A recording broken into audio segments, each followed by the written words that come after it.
I talked about Erector Spinae plane block, ESP block. We utilize this actually a lot here at Freeman. Some of our general surgeons really like this block, especially use it a lot for paraesophageal hernias, Nissen procedures, weight loss surgeries, things like that, where we need to really get the upper abdomen. And yes, you can get it all the way down to the lower abdomen. We don't utilize it here at Freeman for this, but you can even do this procedure in the lumbar area for spine surgery. You could do it all the way up to like C7, T1 in the neck for posterior spinal fusions. Just a really good block, and it works. Seems to work really, really well for us, and we like it quite a bit. Some of the providers, like myself, do this block sitting. Some of the providers do it with the patient lying. One advantage of doing it and getting good at it lying would be, say this patient said, I don't really want to block for X procedure, and you say, you know what, why don't we consent you for it ahead of time, and we'll only use it if we really need it. And then they hit recovery room and they're in uncontrollable pain. Well, we can flip them up on their side a lot easier than you can get a patient in recovery room just post-surgical, and put them on their side and do this block as a rescue block, and you don't have to worry about having them sit up. I like it sitting a little better because it's easier for me to keep my needle straight under my probe on a sitting position than it is if I'm doing it like this and trying to keep it under the probe. So just little things. Like I said, none of us are wrong. We're all right. There's just a million ways to do this stuff. Just whoever you're working with that day, it's fine. So what I usually do, once again, I've selected a probe. For the ESP blocks, I like the I like the depth, I like the shadowing, I like seeing multiple ribs of the curvilinear probe. I don't feel like I need the higher resolution of the linear probes for this. Sometimes at the real thin, I'll still use a linear probe. A lot of the patients, as I mentioned, are getting paraesophageal hernias, weight loss surgery, so they're larger patients. So a lot of times I'll just grab the curvilinear probe for this particular injection. So I've hit curvilinear, I've selected ESP block, so it's the presets are on. The first thing I do is decide, okay, what surgery are we doing and where do I need to inject this? Are we doing breast surgery? That's another thing you can do this for. If you don't want to do pecs, you can do it. On breast surgery, I'm going to come up here about T4 and do the procedure. Most of ours are going to be down here about T7 or slightly lower because we're wanting to get the abdomen, and all those abdomen's going to be roughly T4 to T12 wrap around the front is what we're wanting to get. So if I get T7, I'm right in the middle of that. For every 5 cc's I'm injecting, I'm going to get about a level. So if I inject 20 cc's, I'm going to get 4 levels. So if I go at T7, I'm going to get T5, 6, 7, 8, 9, T5 to T9 roughly. We're injecting much higher volumes typically. Like I usually grab the epidural 2.2% ropivacaine, and I'll give, if the patient has any size to them at all, I'm going to give 40 to 50 cc's per side. We didn't talk about adjuncts before now. The other, like interscalene supraclavicular, I usually put a little Decadron in. This block, this one crazy CRNA named Ryan Roberts kind of got me started on Precedex. And yes, he's in the room. He kind of got me started on Precedex. So I'll do about 50 of Precedex on a younger patient. If they're really old, maybe 25. He uses higher volumes than that. So anywhere from half to a full mic of Precedex per kilogram of body weight. This is what most people use in this block. And that seems to work really well too. Like Dr. Coyle, one of our surgeons, has mentioned that most patients will come back in the follow-up visit and say, I didn't have any pain until about the 3rd day. So I mean, they work really well for some of this stuff. So now I got my volume and everything. I decide, okay, it's time to scan.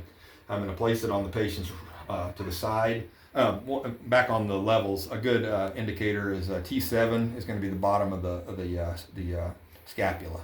So the bottom of the scapula is going to be right here. So T7 is going to be right here. So I'm probably got the rib of maybe T8 and 9 under my probe right now. You don't have to be exactly precise because we're giving a lot of volume.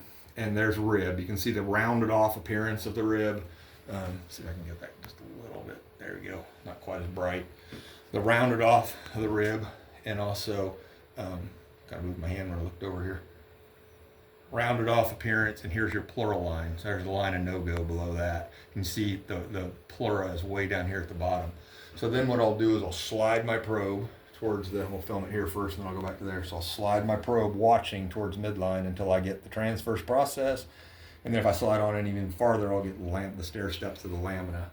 So there's a We're looking at the screen now. I've slid in. There's transverse process. So you can see the pleural line drop down here, and we get more of a squared off appearance. If I go just slightly lateral, I'll go back to rib. There's rib. There's transverse process. It's only, honestly, a few millimeters difference between the two, or maybe a centimeter's difference. If you get out under the rib, the problem is you get out from underneath the erector spinae plane muscle group, and you're out of that plane you need to get your local anesthetic to spread cephalad and caudal. So if I hit at the rib, am I going to get numbness? Yeah, but I'm only going to get numbness through like these 2 or 3 rib. So I'll have a strip or band around the patient probably that gets numb. Whereas if I come into the transverse process here, now I'm going to get a good spread cephalad and caudad, and I might, if I do it right, I'm going to get the entire abdomen numb. Like you can, inguinal hernias, everything, you can get it with these. So what I'm going to do is I'm going to center one that I want kind of in my screen. So there's the one I'm going to aim for, transverse process. I've got my ridge up, so my needle's going to come in from there. Good thing to know. This one ergonomically is a little bit different. I'll use my pen over here. If I come over here. So it's kind of hard to figure out sometimes. This will flatten your needle off. This will make it steeper. So if I want to go straight down on this, like if I move it over here and I want to go straight down, I'm going to have a very steep angle on my needle. If I've moved it way over here, I'm going to have more of an acute angle. But just getting that hand-eye coordination to get your needle lined up is pretty important. So in injecting now, I'll take my needle and I'll bring it straight down and touch the top of that transverse process. I'll usually then inject just a little bit of medicine, and then I'll actually walk my needle off to the edge. So I want to get to that tip away from my needle and just barely walk it off the edge of that and inject. Hopefully my local anesthetic will see this plane right here, and this muscle from here to here will actually lift up a little bit, but it'll only do it momentarily because that medicine can go this way and this way. So it doesn't hold up. It'll just do it for a second while you're injecting. If you stop injecting, it'll drop straight down. That's kind of secondary. Primary is I've got the needle hitting the transverse process and then walk slightly off. If I'm there, I'm going to have a good block. Once again, where I really don't want the things I want to do to stay out of trouble on this, because the lung is pretty close. And you see here, pleural line here. You can even see this moving down here. That's James taking breaths. So that's your no-go, right? So how do I avoid the no-go? Put my needle on the transverse process and always make sure I've got my needle in view as I'm going down. Don't advance if you lose your needle. So say I get my needle off to the side and that disappears, I'm not going to keep moving until I find my needle again. And now a paravertebral block, in the old days we did those, and you wouldn't aim for the processes, you'd aim right in between them. You'd actually set your needle right on top of the pleura there. It got the same job done as the ESP block, but it is a lot more dangerous because your needle was just a few millimeters from the pleura, instead of being up here at the top of the transverse process with the bony backdrop to keep yourself from going any deeper. And like I said, typical volumes once I'm there. Depending on the surgery, most of the times I'm going to do this bilaterally. So we'll use 40 cc's or so on one side, go to the other side, inject another 40 cc's. I'll usually split my Decadron or Presidex between the two injections, 2 sides. I don't know if that really makes a difference. It makes me feel good inside though. And inject my volume. Usually tell the patient there's going to be quite a bit of pressure. They'll say ouch when the needle first hits the bone because there are nerve fibers obviously in our ostium. And then when you inject, you just tell them it's going to feel like a lot of pressure because you're putting 40, 50 cc's is a lot of volume they're putting back there, and they just feel pressure. We didn't talk about what to give before blocks on the interscalenes. So typically here at Freeman we use fentanyl, like 50 mics of fentanyl, give it a minute or two to soak, and then do the block. Local anesthetics, give or take, you can use local, you cannot use local. I always gave local until I came here, and I found that patients don't really seem to care that I'm not using local. So the needle sticks not much worse than the burning from the local.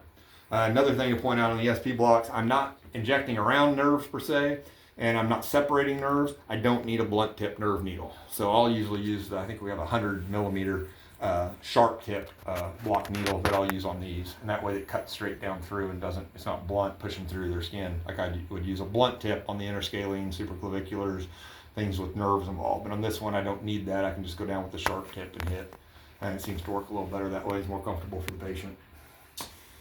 Does that sound about right, guys, for your volumes and stuff? Yep, that's what I use. So that's the ESP block, and I'll upload a video of a needle coming down and hitting the transverse process from the internet as well.